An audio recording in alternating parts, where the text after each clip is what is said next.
कार्यक्रमामध्ये मी डॉक्टर आकाश हरिश्चंद्र नमस्के तुम्हा सर्वांचं मनपूर्वक स्वागत करतो। प्रेक्षको, कार्यक्रमाची सुरुवात करूया एका श्लोकाने। स्वास्थ्यस्य स्वास्थ्य रक्षणम आतुरस्य विकार प्रशमनम च। म्हणजे स्वस्थ व्यक्तीचे स्वास्थ्य रक्षण करणे आणि आतुर म्हणजे रोगींचे विकार प्रशमन करणे हे वैद्यकीय शास्त्राचं मुख्य प्रयोजन आहे। स्वस्थ व निरोगी जीवनाची मनोकामना तर सगळेच करतात। रोग झाला तरी तो सुखसाध्य असावा, पण जर तो दुर्धर असला तर, आणि त्यातही कॅन्सर सारखा रोग जर झाला तर सर्वत्र भीतीचे वातावरण पसरते। कॅन्सर, त्यातही ब्रेस्ट कॅन्सर म्हणजे स्तनांचा कर्करोग हा भारतीय स्त्रियांमध्ये फार जास्त प्रमाणात आढळणारा एक कॅन्सरचा प्रकार आहे। मग इंडियन कॅन्सर सोसायटीने त्यांच्या मते जर विचार केला तर दर 28 भारतीय स्त्रियांमागे एका स्त्रीला ब्रेस्ट कॅन्सर होण्याची दाट शक्यता आहे। मग याच अनुषंगाने आपण आजचा विषय निवडला आहे, याबद्दल आपण जाणून घेऊया। पाहूया आजचा विषय काय आहे ते। विषय आहे ब्रेस्ट कॅन्सर संदर्भातील जनजागृती महिना।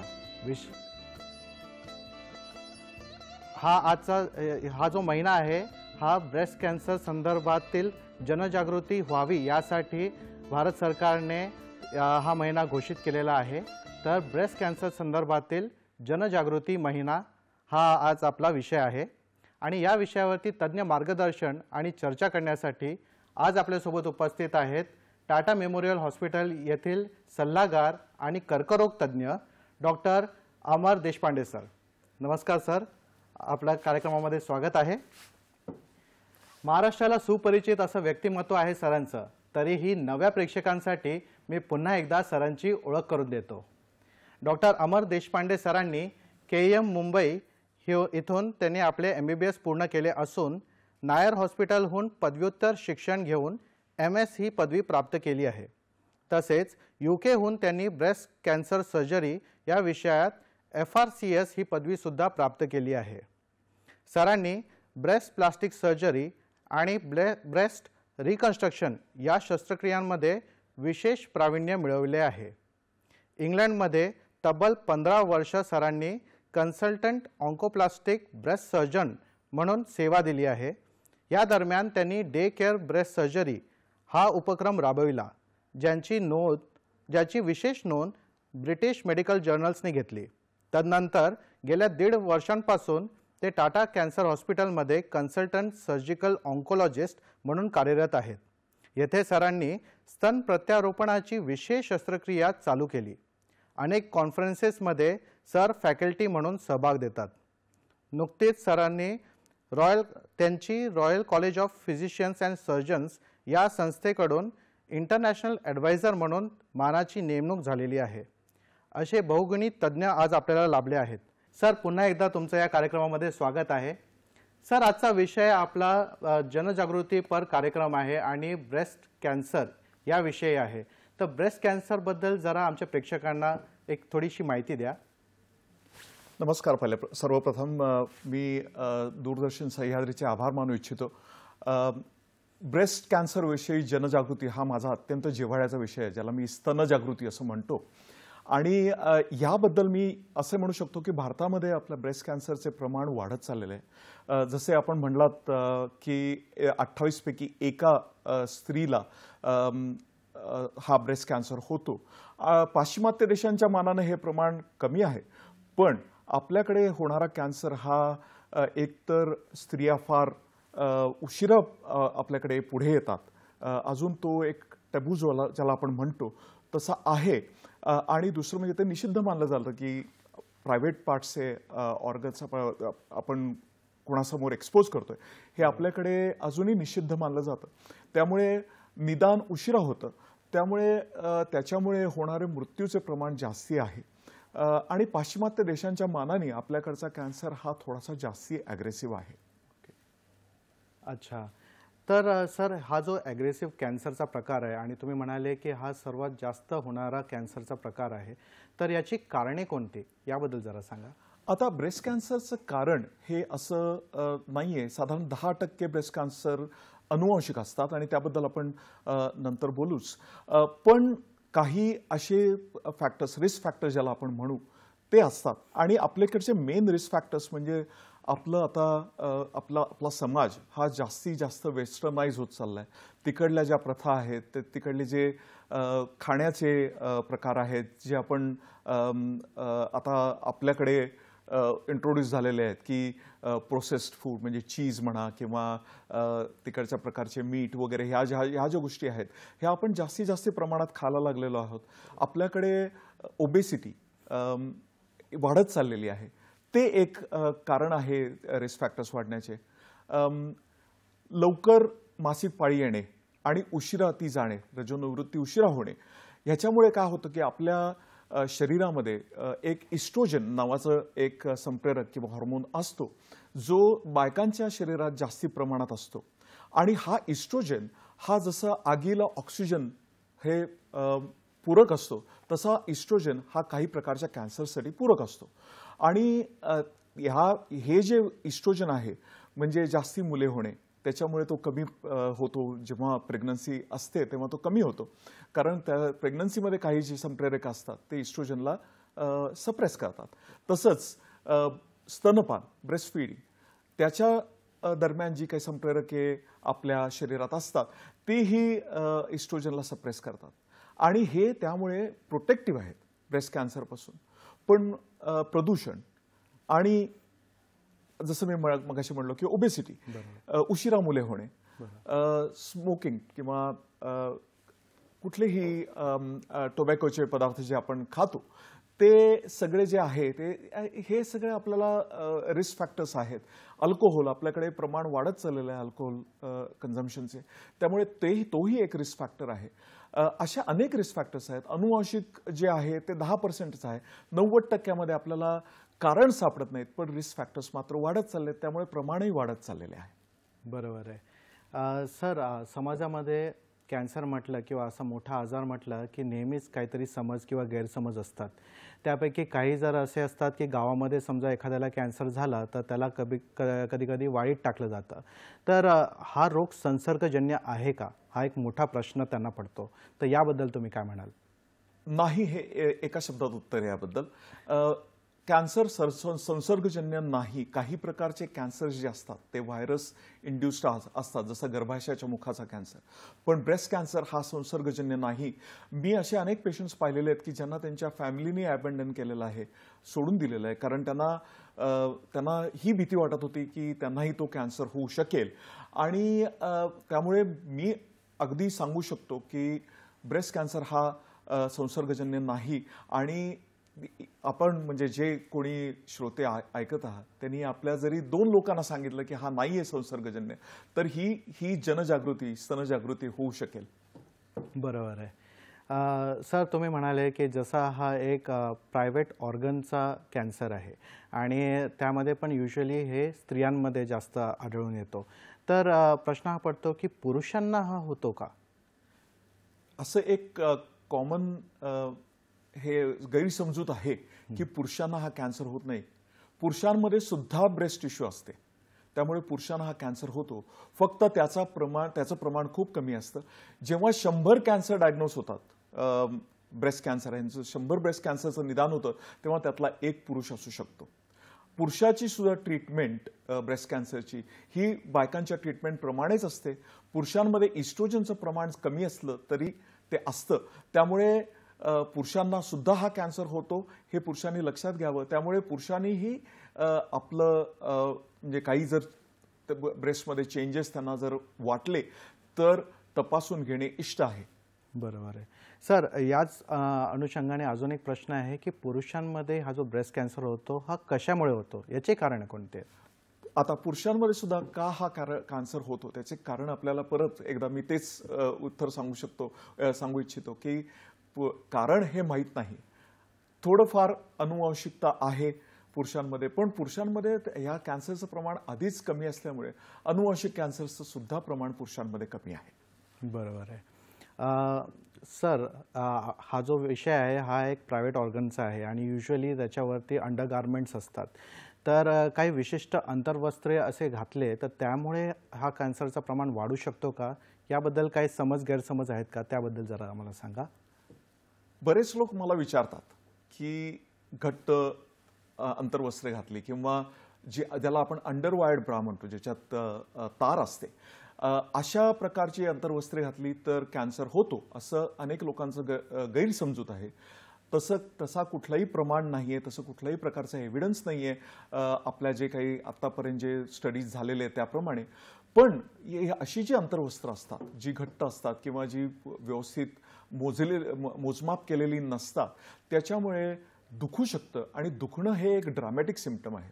त्यामुळे दुखण्याची काळजी लोकांना वाटून त्याच्यामुळे तो कॅन्सर होतोय का असं वाटू शकतं. दुखणं हे एक चांगलं लक्षण आहे असं माझं म्हणणं आहे.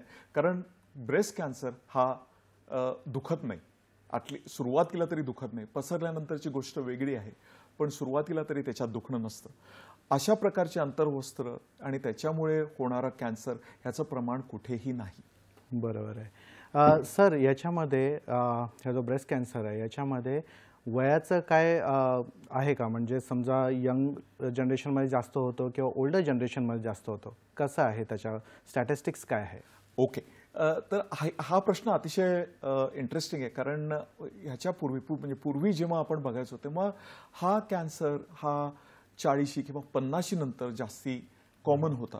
पण आता आम्ही 20तल्या आणि 30तल्या बायकांमध्ये सुद्धा हा कॅन्सर बघत आहोत. आणि जसं मी मगाशी म्हटलो की अनेक कारणं आहेत ज्याच्यामुळे हे रिस्क फॅक्टर्स वाढलेले आहेत आणि त्यामुळेही हा कॅन्सर आपल्याला यंगर जनरेशनमध्ये जास्ती दिसू लागला आहे. परंतु अजूनही तो 40 किंवा 50 नंतर जास्ती कॉमनली दिसतो. परदेशांमध्ये तरी तो अजूनही 40 नंतर जास्ती कॉमनली दिसतो. 40च्या खाली अजून तो एवढा कॉमन नाहीये परदेशांमध्ये, पाश्चिमात्य देशांमध्ये स्पेशली. पण भारतामध्ये 40 खाली हा कॅन्सर खूप कॉमनली दिसू लागला आहे. बरोबर आहे.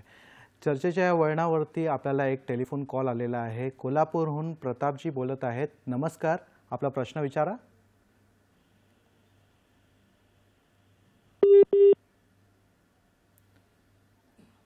हॅलो.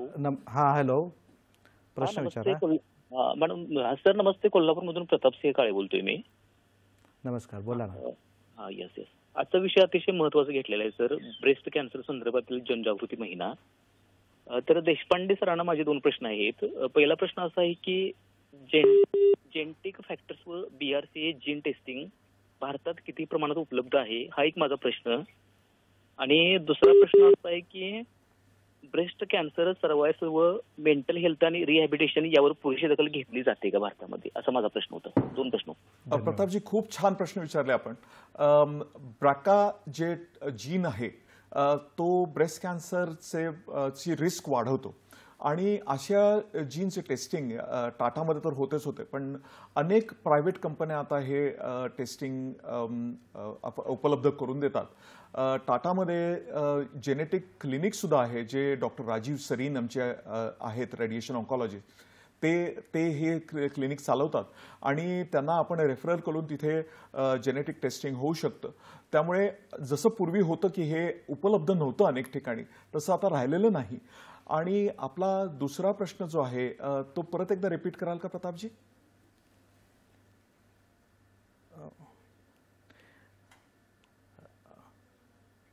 फोन कट झालेला आहे त्यांचा. तर आपण वाटल्यास पुढच्या प्रश्न आपण घेऊया तेव्हा आपण त्याच्याबद्दल चर्चा करणारच आहोत. सर, आता प्रश्न हा आहे की हे जे आपण त्याचे कारणं पाहिले ब्रेस्ट कॅन्सर होण्याचे, पण त्याचे मुख्य लक्षणे कोणते, प्राथमिक लक्षणे कोणकोणते आहेत आणि कसे ओळखावेत याबद्दल जरा आम्हाला सांगा. अगदी जरूर. प्राथमिक लक्षण हे एक न दुखणारी गाठ जी ब्रेस्टमध्ये सापडते आणि बहुतेक वेळेला ती पेशंट्स किंवा त्यांचे पार्टनर्स यांना ती सापडते. आणि ही अशी जी गाठ असते ती कुठल्याही वयात आपण पहिल्यांदा ती तपासून घ्यावी असं मी म्हणतो. आणखी जे काही जे सिम्पटम्स किंवा जे लक्षणं असतात त्याच्यामध्ये ह्याच्यामधून निपलमधून रक्तस्राव होणे किंवा निपलमध्ये चेंज होणे किंवा ब्रेस्ट आपल्या स्तनाच्या आकारामध्ये बदल होणे किंवा स्तनामध्ये वरती खळ्या किंवा खळगे दिसणे ह्या किंवा आणखीन बगलेमध्ये गाठ सापडणे ही काही लक्षणं ही सगळी कॉमन लक्षणं आहेत ब्रेस्ट कॅन्सरची. काही लोकांच्यात रुटीन मॅमोग्रॅम किंवा जे स्तनांचा एक्सरे करतात यामध्ये सुद्धा ते सापडू शकतो. पण आपल्याकडे हा एक्सरे कॉमनली होत नसल्यामुळे किंवा स्क्रीनिंग प्रोग्राम आपल्याकडे नसल्यामुळे जी लक्षणं असतात ती जी जनरली पेशंट्सना सापडतात आणि अशा अवस्थेत लगेच जर आपण वैद्यकीय मदत घेतली तर निदान लवकर होऊ शकते. बरोबर आहे. प्रेक्षको, चर्चा रंगत आलेली आहे. आपण ही चर्चा पुढे नेणारच आहोत, पण एका छोट्याशा विश्रांतीनंतर. कुठेही जाऊ नका, पाहत राहा तुमचा आवडता कार्यक्रम हॅलो डॉक्टर.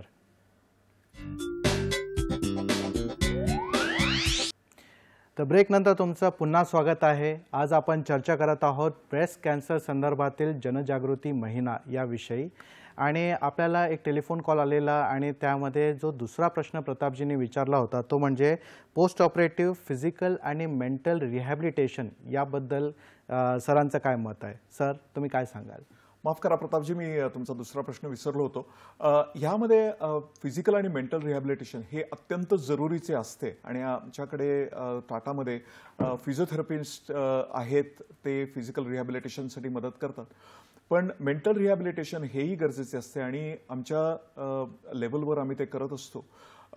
पाश्चिमात्य देशांमध्ये सायकोलॉजिस्ट आणि breast care nurses, specialist nurses available असतात आणि त्या प्रकारचे जे उपक्रम आहेत ते इकडे राबवायचे आमचे मानस आहे. म्हणजे आता ह्यापुढे म्हणजे नर्सेसना ट्रेन करणे किंवा सायकोलॉजिस्ट सुद्धा टाटा कॅन्सर हॉस्पिटलमध्ये अवेलेबल आहेत आणि आम्ही त्यांना ज्या पेशंट्सना असे त्रास होत असतात त्यांना आम्ही त्यांच्याकडे रेफर करतो. हे सर्वत्र अवेलेबल व्हावं अशी इच्छा आहे आणि अशी आशा आहे की आम्ही त्यामध्ये यशस्वी होऊ. आत्ता सगळीकडे हे अवेलेबल नसलं तरी आमच्याकडे ते जरूर अवेलेबल आहे आणि अशा तऱ्हेचे रेफरल्स जरी आले तरी आम्ही ते पुढे पाठवू शकतो. फारच छान मानस आहे सर तुमचा आणि फारच छान विजन आहे. सर, एक प्रश्न येतो की स्तनांमध्ये समजा काही इतर बदल झाले किंवा वेगळा काहीतरी आजार झाला तर त्यामुळे कॅन्सर उत्पन्न होऊ शकतो का? असे अनेक बिनाईन म्हणजे जे कॅन्सर नसतात अशा गाठी आपल्यामध्ये होऊ शकतात आणि त्या काही ज्या गाठी असतात म्हणजे उदाहरणार्थ एक गाठ जी आहे फायब्रोडिनोमा, ही जी गाठ आहे ती जास्ती करून तरुण मुलींना होते. म्हणजे त्यांची मासिक पाळी चालू झाल्यानंतर जेव्हा त्यांचे ब्रेस्ट तयार होत असतात, डेव्हलप होत असतात तेव्हा ती होते. आणि अशा ज्या गाठी असतात त्याच्यामध्ये कुठलंही प्रमाण नाही की त्या कॅन्सरमध्ये होऊ शकतं, बदल होऊ शकतात. काही जे चेंजेस आपल्याला दिसतात म्हणजे उदाहरणार्थ एक कंडिशन आहे डक्टल कार्सिनोमा इन सिटू, पण ती जनरली कशी आहे की स्क्रीनिंग मॅमोग्राम्सवरती दिसते किंवा काही लोकांच्यात त्याचा गाठ पण तयार होते. हे आहे ते डेव्हलप होऊ शकतं कॅन्सरमध्ये.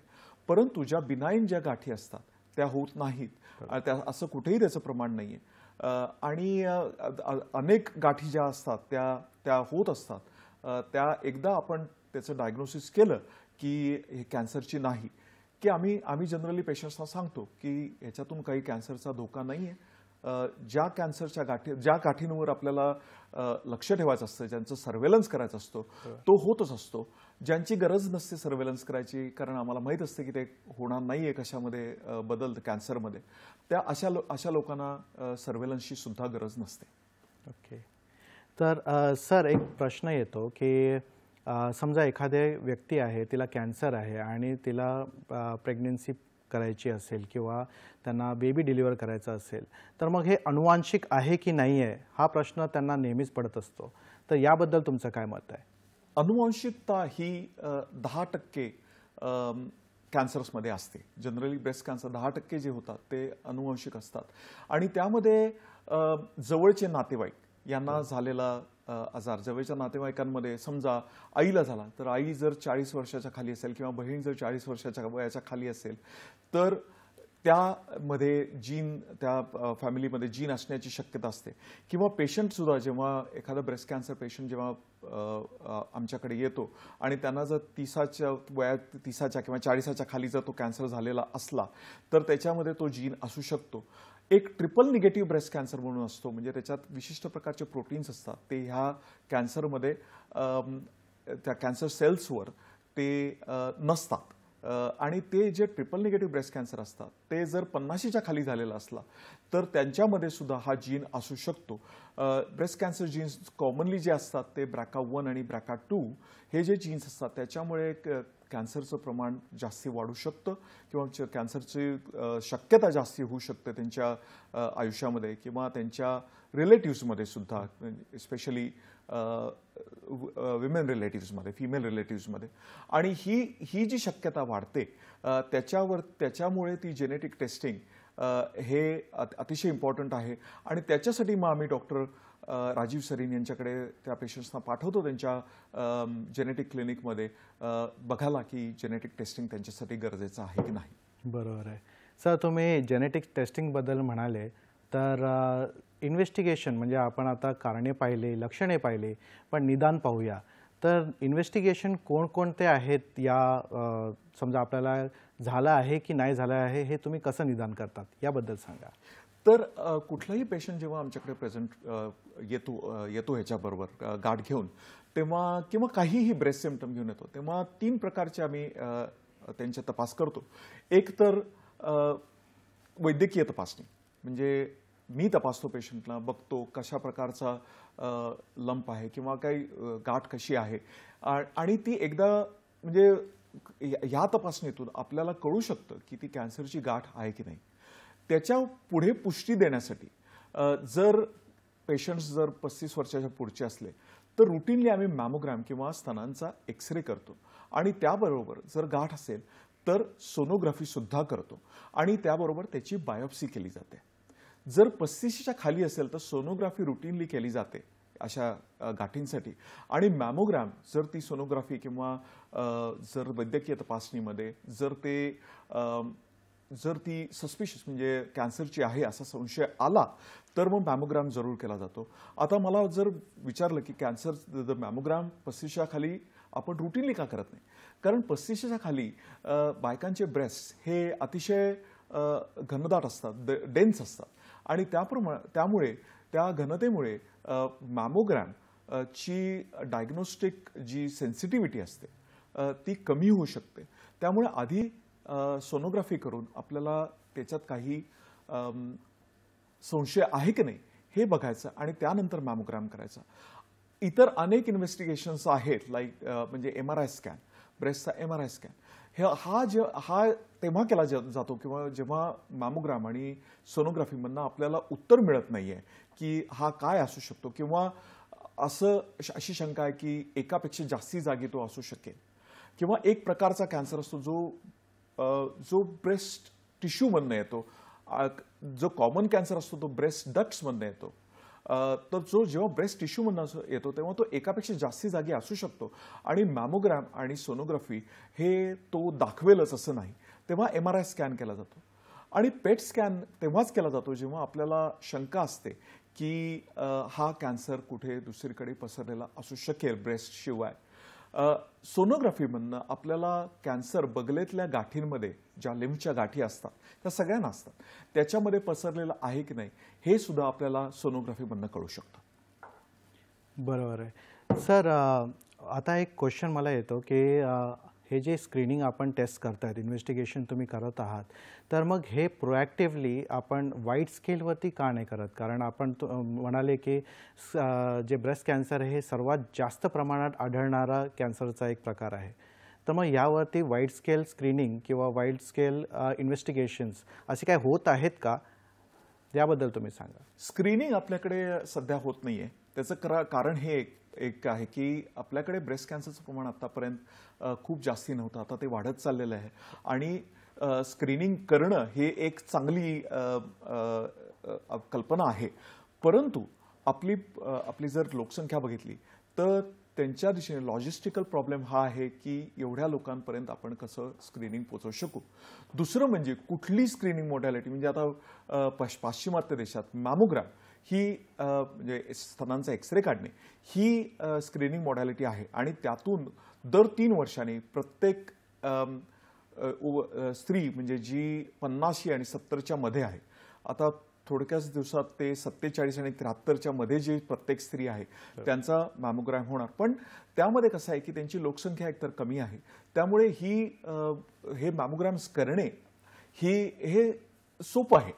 पण आपल्याकडे ही सगळ्यात मोठा प्रॉब्लेम आहे की लोकसंख्या मोठी असल्यामुळे ते लोकांपर्यंत कसे सगळं पसरवता येईल. त्यामुळे मी असं म्हणू शकेन की आपल्याकडे स्क्रीनिंग म्हणजे वैद्यकीय तपासणी जेव्हा काही लोकांना सापडेल तेव्हा त्यांनी ती वैद्यकीय तपासणी लगेच करून घेणे आणि स्वतःची तपासणी करणे, दर महिन्याला एकदा तरी स्वतःची तपासणी करणे. आणि जर आपली परवानगी असेल तर मी ते दाखवू शकतो स्वतःवर करून की प्रत्येकाने महिन्यातला एक दिवस ठरवावा. ज्यांना पाळी येते त्यांनी पाळीच्या 5व्या ते 10व्या दिवशीपर्यंत कधीही तो दिवस ठरवावा, महिन्यातनं एकदाच करावी आणि सर्वप्रथम आरशासमोर उभे राहून कुठे काही गाठी दिसत आहेत का, कुठे अल्सर्स दिसत आहेत का, कुठे खळगे दिसत आहेत का हे पाहावे. निपल आत कुठे ओढलं गेलंय का किंवा त्याच्यातनं काही डिस्चार्ज येतोय का हे पाहावे. त्याच्यानंतर प्रत्येक ब्रेस्ट हात असा वर करून ते ब्रेस्ट सेंटरपासून सगळीकडे असे तपासत जावे. आणि हे जेव्हा आपण तपासत जाऊ तेव्हा तिथे काही लागतंय का हे बघणे. आणि जर काहीही लागलं, जर त्याच्यात चेंज आढळला किंवा ह्याच्यातनं निपलमधनं डिस्चार्ज होतोय असं दिसलं किंवा बगलेमध्ये गाठी आढळल्या तर लगेच वैद्यकीय सहाय्य घ्यावं. आणि लक्षात घ्यावं लोकांनी की हा जो कॅन्सर आहे त्याचं जर लवकर निदान झालं तर ब्रेस्ट कॅन्सर संपूर्णपणे बरा होऊ शकतो. त्यामुळे जितकं लवकर आपण निदान करू तितकं चांगलं. बरोबर आहे. सर, तुम्ही इन्व्हेस्टिगेशनबद्दल सांगताना मॅमोग्राफीबद्दल म्हणाले, त्यात तुम्ही एक्सरे मॅमोग्राफीचं पण मेन्शन केलं. तर सोनो मॅमोग्राफी आणि एक्सरे मॅमोग्राफी यामध्ये काय डिफरन्स काय आहे याबद्दल जरा सांगा. एक्सरे मॅमोग्राफी हे ब्रेस्टचा म्हणजे स्तनांचा एक्सरे काढतात आणि त्या एक्सरेमध्ये 2 एक्सरे घेतले जातात. एक अशा तऱ्हेने स्तनांना दाबून आणि दुसरा अशा तऱ्हेने स्तनांना दाबून. आता दाबलं का जातो स्तन की त्याच्या अनुषंगाने ते ज्या प्लेट्स वापरल्या जातात ते दाबण्यासाठी त्याच्यामध्ये ब्रेस्ट आपलं जे टिश्यू असते ती सगळी पसरली जाते. त्यामुळे त्यातून जर काही छोटं काही असेल तर ते पसरलेले टिश्यू जास्ती चांगले दिसू शकतं. एस्पेशली जेव्हा ब्रेस्ट खूप घन असतात, त्यांची घनता जास्ती असते, तेव्हा हे पसरल्यामुळे त्याच्यातनं जे काही छोट्या छोट्या ॲबनॉर्मॅलिटीज आहेत त्या निदान होण्याची शक्यता जास्ती वाढू शकते अशा तऱ्हेने ब्रेस्ट पसरल्यामुळे. आणि सोनोग्राफी म्हणजे जी आपण जेली लावून जी करतो, स्पेशली प्रेग्नंट बायकांना ती चांगली माहिती आहे, तशीच ती म्हणजे स्तनांची सुद्धा केली जाते आणि त्यातून वेगळ्या गोष्टी दिसतात. मॅमोग्राममधनं आपल्याला ज्या गोष्टी आपण फील करू शकत नाही त्या सुद्धा दिसतात. उदाहरणार्थ कॅल्शियमचे डिपॉझिट्स, आणि कॅल्शियमचे डिपॉझिट्स हे प्री कॅन्सरस म्हणजे जी ॲबनॉर्मॅलिटी कॅन्सरमध्ये बदलू शकेल, जे मी मगाशी म्हणलो डक्टल कार्सिनोमा इन सिटू, हा जो प्रकार आहे हा पूर्णपणे कॅन्सरमध्ये बदललेला नाही आणि त्याची साधारण 20 ते 30% शक्यता असते. वेगवेगळ्या प्रकारचे असतात आणि वेगवेगळ्या प्रकारमध्ये वेगवेगळी शक्यता असते हे कॅन्सरमध्ये त्यांच्या आयुष्यभरात बदलायची. पण हे मॅमोग्राममध्ये दिसतात जे सोनोग्राफीमध्ये दिसू शकत नाही. तर अशा तऱ्हेने ज्या गोष्टी असतात त्या दोन्ही वेगवेगळ्या वेगवेगळे जी माध्यमं आहेत निदानाची, त्याच्यातून आपली जी डायग्नोस्टिक प्रॉबेबिलिटी असते, तिची ॲक्युरसी असते, ती वाढू शकते. बरोबर आहे. सर, मॅमोग्राम रिलेटेडच पुढचा प्रश्न आहे की मॅमोग्राम आणि बायोप्सी यामुळे कर्करोग पसरू शकतो का किंवा एखाद्याचा दुसऱ्यांना होऊ शकतो का? काय थँक्यू. हा एक खूप महत्त्वाचा प्रश्न आहे आणि हा प्रश्न अनेक लोक मला विचारतात. पण मॅमोग्राम ह्याच्यामुळे दुखू शकतं ब्रेस्ट किंवा अनकम्फर्टेबल होऊ शकतं. पण ही एक गैरसमजूत आहे की बायोप्सी किंवा मॅमोग्राम ह्याच्यामुळे कॅन्सर पसरतो असं कुठेही प्रमाण नाही. बरेच स्टडीज परत एकदा झालेले आहेत, नॅशनल इंटरनॅशनल लेवलवर झालेले आहेत आणि त्यामध्ये कुठेही असं सापडलेलं नाही की यामुळे तो ब्रेस्ट कॅन्सर पसरू शकतो. बरोबर आहे. सर, अजून एक अशी गैरसमज आहे की समजा, किंवा समज आहे का गैरसमज आहे हे तुम्ही कन्फर्म करा, की युजली जेव्हा ब्रेस्ट फीडिंग मदर असते की जिला दूध येत आहे पण तरीसुद्धा काही काही वेळा ते बाळाला दूध पाजले जात नाही आणि अशा वेळी स्तनांमध्ये गाठी उत्पन्न होतात. तर ह्यामुळे कॅन्सर उत्पन्न होऊ शकतो का? याबद्दलचं काय गैरसमज आहे का? याबद्दल सांगा. परत एकदा हा एक गैरसमज आहे की स्तनांमध्ये जे स्तनपानाच्या वेळेला ज्या गाठी होतात ते जर स्तनपान केलं नाही तर जे दूध तयार होतं ते वेगवेगळ्या एरियामध्ये जमतं ब्रेस्टमध्ये आणि त्याच्या त्या गाठी होतात. त्याला मिल्क सिस्ट्स किंवा गॅलॅक्टोसिल्स असं सुद्धा म्हटलं जातं. ह्या ज्या गाठी असतात या कॅन्सरमध्ये बदलत नाहीत, पण ह्याच्यामुळे काय होतं की दूध हे बॅक्टेरिया वाढण्यासाठी एक चांगलं माध्यम आहे आणि त्यामुळे ॲब्सेसेस होऊ शकतात. तर त्यामुळे अशा गाठींची काळजी घेणं हे गरजेचं आहे आणि अशा जर गाठी झाल्या तर वैद्यकीय मदत घेणं हे सुद्धा गरजेचं आहे. बरोबर आहे. अजून एक गैरसमज यापैकी एक म्हणजे साखर खाल्ल्याने कॅन्सर वाढतो का? आणि समजा एखाद्याला ब्लड प्रेशर असेल किंवा डायबिटीज असेल तर मग अशा व्यक्तींना समजा कॅन्सर झाला तर त्यांनी कसं वागावं याबद्दल जरा सांगा. ज्यांना डायबिटीस असतो त्यांनी त्यांची पथ्य तर पाळलीच पाहिजे. आता जर आपण कॅन्सर सेल्सकडे पाहिलं तर त्या कॅन्सर सेल्स ह्या अतिशय वेगाने डिव्हाइड होत असतात, त्यांचं विघटन होत असतं आणि ह्याच्यामध्ये काय होतं की त्यांना ऊर्जा लागत असते आणि ती ऊर्जा साखरेकडून मिळेल आणि त्यामुळे ते कॅन्सर वाढेल असा एक समजूत होऊ शकते थिओरिटिकली. पण प्रॅक्टिकली असा परत कुठल्या स्टडीमध्ये आपल्याला प्रमाण नाही की त्याच्यामुळे कॅन्सर वाढू शकतो. कॅन्सर म्हणजे ज्यांना डायबिटीस आहे त्यांनी साखर कमी खाल्लेली असते किंवा साखर जनरली कमी खाणं हे चांगलंच आहे आपल्या आरोग्याच्या दृष्टीने, पण त्यामुळे कॅन्सर वाढतो ह्याचं प्रमाण कुठे नाही. त्यामुळे म्हणजे ह्याच्यावरती आणखीन प्रयोग चालू आहेत, स्टडीज चालू आहेत, त्यामुळे त्याची आपण वाट पाहावी. ओके. सर, अजून एक प्रश्न येतो की समजा स्तनांवरती समजा एखाद्या वेळी शारीरिक आघात झाला किंवा त्यामुळे जर जखमा निर्माण झाल्या तर अशामुळे या रोगांचा काय कॅन्सरमध्ये रूपांतर होऊ शकतो का?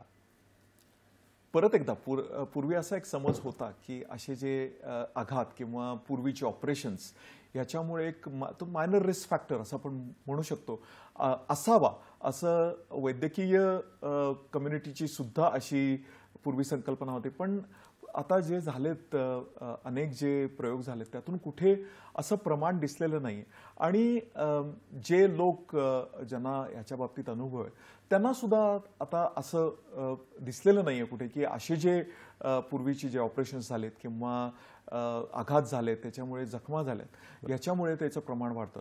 हो, पण काही लोक म्हणजे ज्यांना लिम्फोमा हा जो आजार झालेला आहे त्यांना एस्पेशली लहानपणी त्यांना रेडिओथेरपी पूर्वी दिली जायची, रेडिएशन ट्रीटमेंट दिली जायची आणि त्या रेडिएशन ट्रीटमेंटमुळे कर्करोगाचा किंवा दुसरा एक अँजिओसार्कोमा नावाचा एक जो रोग आहे, जो कॅन्सरचाच एक प्रकार आहे, तो वाढण्याची किंवा त्याचं प्रमाण वाढण्याची शक्यता आहे.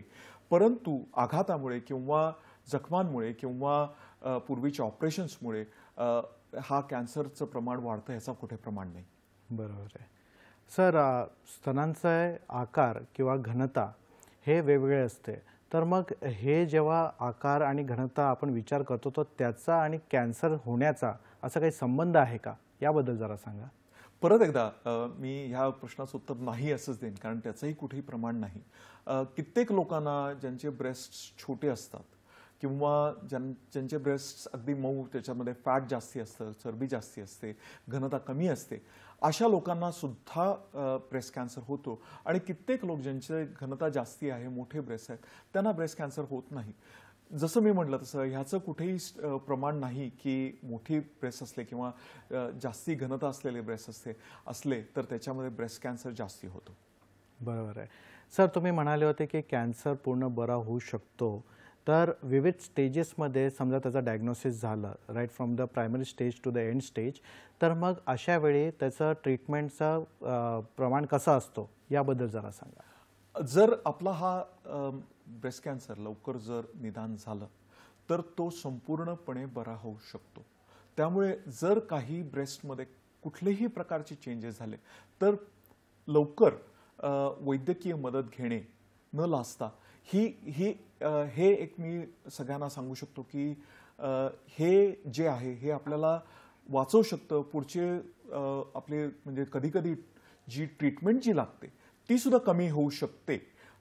जर तो कॅन्सर मोठा झाला तर त्याच्यावरती आपल्याला आणखीन आपले जी काही अस्त्र आहेत आपल्या ट्रीटमेंटमध्ये ती वापरायला लागतात, जी लवकरच्या प्रमाणात वापरायची कदाचित गरज सुद्धा नसते. जर प्री कॅन्सरस जर असेल, जे DCIS मगाशी मी म्हटलो, त्याच्यामध्ये कधी कधी तर किमोथेरपी किंवा रेडिएशन ट्रीटमेंट सुद्धा देण्याची गरज पडत नाही.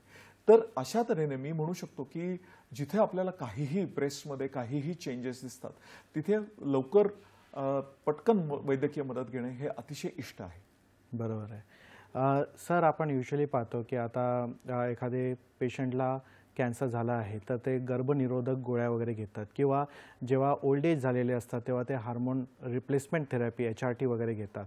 तर याचा आणि त्या कॅन्सरशी काही संबंध आहे का किंवा त्याचे काही पथ्यापथ्य आहे का याबद्दल जरा सांगा.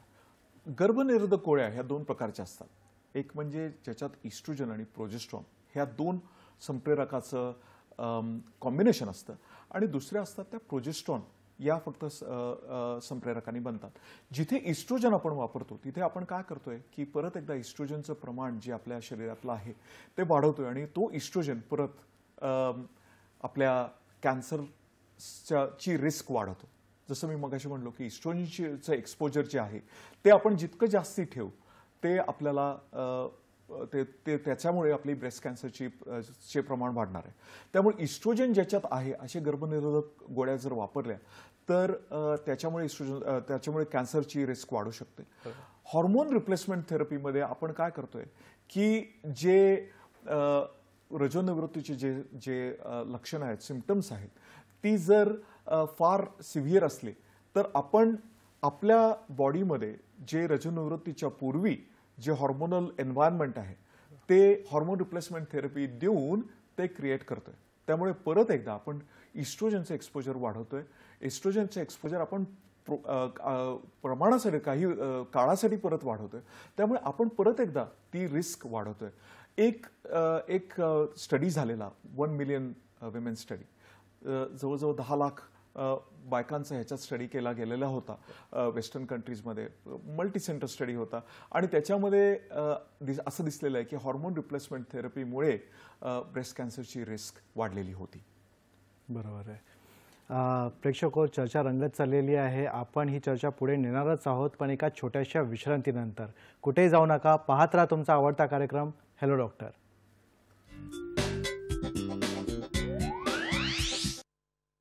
तर ब्रेकनंतर तुमचं पुन्हा स्वागत आहे. आज आपण चर्चा करत आहोत ब्रेस्ट कॅन्सर याविषयी. आपण सरांकडून ब्रेस्ट कॅन्सरचे कारणे कोणती, लक्षणे कोणती, चिकित्साबद्दल सुद्धा जाणून घेतलेलं आहेच. पण सर, असं म्हणतात prevention is better than cure. तर प्रतिबंधात्मक उपायांमध्ये काय करू शकतो याबद्दल जरा सांगा. ब्रेस्ट कॅन्सरची जसं मगाशी मी म्हणलो तसे अनेक ह्या रिस्क फॅक्टर्स आहेत आणि त्यातल्या काही रिस्क फॅक्टर्स जे आहेत ते आपण बदलू शकत नाही. म्हणजे जसं वय, आता हे वय हे लेट एजमध्ये ब्रेस्ट कॅन्सर होतो ते आपण बदलू शकत नाही. पण काही जे रिस्क फॅक्टर्स आहेत जसं प्रदूषण हे आपण बदलू शकतो.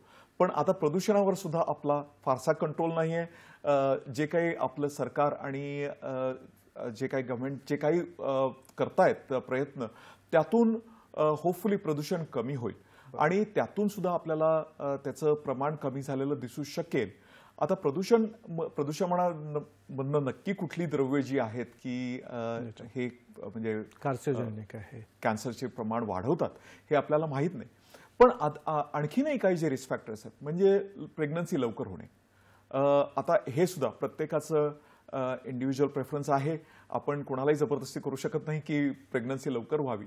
पण जर लवकर प्रेग्नन्सी झाली किंवा ब्रेस्ट फीडिंग केलं, स्तनपान केलं, तर ह्याच्यामुळे आपण रिस्क ती कमी करतोय.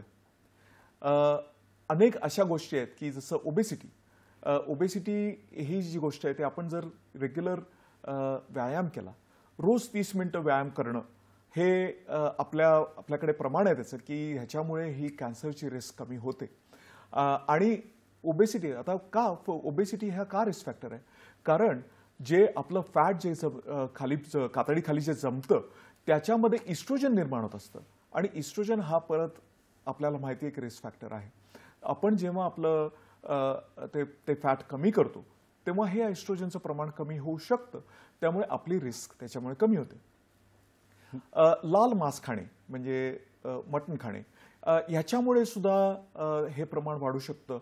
फायबर कमी खाणे, जे आपल्या आहारातले जे फायबर्स आहेत म्हणजे जे भाज्यातून मिळतात, फळातून मिळतात, हे कमी खाणे हा सुद्धा एक रिस्क फॅक्टर आहे. त्यामुळे त्याचं प्रमाण वाढवणे आपल्या आहारात हे एक अतिशय महत्त्वाचं आहे. म्हणजे आपण जरी मांस खात असलो, मासे खात असलो, तरी त्याबरोबर हे फायबर्स खाणे हे अत्यंत इष्ट आहे. फळे खाणे हे अत्यंत इष्ट आहे. त्यामुळे ह्या ज्या गोष्टी आहेत त्या आपण जर बघितल्या, केल्या, तर त्यामुळे ह्या गोष्टी आपल्याला प्रतिबंधात्मक होऊ शकतात.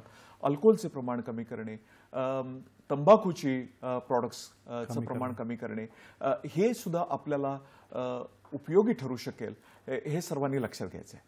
बरोबर आहे. चर्चेच्या या वळणावरती आपल्याला एक टेलिफोन कॉल आलेला आहे. प्रमोदजी आहेत अकोलाहून. नमस्कार, आपला प्रश्न विचारा. Hello hello. हा, मी रेगाव अकोला महाराष्ट्र बोलतो, प्रमोद ढगवाले. नमस्कार, आपला प्रश्न विचारा. सर, महिलांना कॅन्सर होऊ नये यासाठी नेमकी कोणती काळजी घ्यायला पाहिजे? कॅन्सर होऊ नये ते थँक्यू प्रमोदजी. हाच प्रश्न आता मला डॉक्टर आकाश यांनी विचारला होता. आणि त्यामध्ये काळजी घेणं हे की एकतर प्रतिबंधात्मक काळजी ही जसं मी सांगितलं की आपल्याला ब्रेस्ट फीडिंग जे आता आउट ऑफ फॅशन चाललेलं आहे, म्हणजे लोकांना असं वाटतं की त्याच्यामुळे ब्रेस्टचा आकार बदलतो, ते जर स्त्रियांनी केलं तर ते एक आपली रिस्क फॅक्टर कमी करू शकतं. मूल लवकर होऊ देणे, म्हणजे 30च्या आत जर मूल झालं किंवा इवन 35च्या आत मूल झालं तरी ह्या प्रमाणाचं ह्याचं रिस्क कमी होऊ शकते. आपलं वजन कमी करणे, रेग्युलर व्यायाम करणे, या सगळ्या गोष्टी प्रतिबंधात्मक होऊ शकतात. आणि निदान लवकर होणे, हे जर निदान लवकर जाणं, आपल्याला काहीही म्हणजे स्वतःची तपासणी करणे आणि त्यातून लवकर निदान करून घेणे, हेही आपल्यासाठी उपयोगी ठरू शकतं. बरोबर आहे. सर, प्रिव्हेन्शन किंवा प्रतिबंधात्मक उपाय याबद्दल आपण चर्चा करतच आहोत.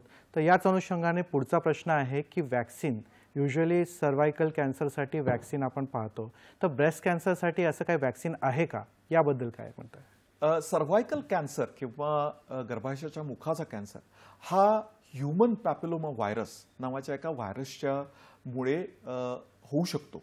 आणि ह्या व्हायरस विरुद्ध जे वॅक्सिन आहे त्याच्यामुळे आपल्याला त्याचं प्रमाण कमी करता येतं. ब्रेस्ट कॅन्सरच्या बाबतीत बऱ्याच वॅक्सिन्स सध्या प्रयोगात्मक हे चालू आहेत, स्टडीज चालू आहेत की ज्याच्यामुळे आपल्याला काही वॅक्सिन आहे का जे ब्रेस्ट कॅन्सर प्रिव्हेंट करू शकेल, हे बघण्यात येत आहे. स्पेशली जे ट्रिपल निगेटिव्ह ब्रेस्ट कॅन्सर मी ज्या मगाशी हे म्हणलो त्याच्यामध्ये एक द्रव्य असतं, एक प्रोटीन असतं ज्याचं नाव आहे अल्फा लॅक्टॅल्ब्युमिन. आणि या अल्फा लॅक्टॅल्ब्युमिनच्या विरुद्ध जर आपण जर वॅक्सिन डेव्हलप करू शकलो तर त्याचा काही उपयोग होऊ शकेल. जे ट्रिपल निगेटिव्ह ब्रेस्ट कॅन्सर, जे जास्ती अग्रेसिव्ह प्रकारचे कॅन्सर असतात आणि ज्यांना किमोथेरपीची गरज पडतेच, पण हे सगळं आता प्रायोगिक लेव्हलवर आहे.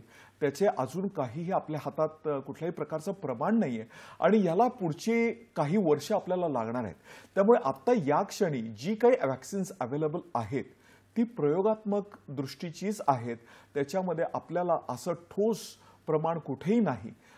त्यामुळे आत्ता ब्रेस्ट कॅन्सरसाठी कुठे प्रतिबंधात्मक व्हॅक्सिन अवेलेबल आहे असं मी छाती ठोकून सांगू शकणार नाही. ओके सर, खूप छान आणि सविस्तर माहिती दिली. सर, सरते शेवटी काय संदेश द्याल आमच्या प्रेक्षकांना? संक्षेपमध्ये जरा संदेश द्या आमच्या प्रेक्षकांना. मी एवढंच म्हणेन की लवकर निदान होणे हे अतिशय गरजेचं आहे. त्यामुळे महिन्याला एकदा स्वतःची तपासणी करणे, त्यातून जर काहीही बदल जाणवला किंवा कुठलीही गाठ जाणवली किंवा कुठल्याही प्रकारचा बदल जाणवला किंवा काहीही संशय आला तर पहिल्यांदा वैद्यकीय निदान करून घेणे हे अतिशय महत्त्वाचे आहे.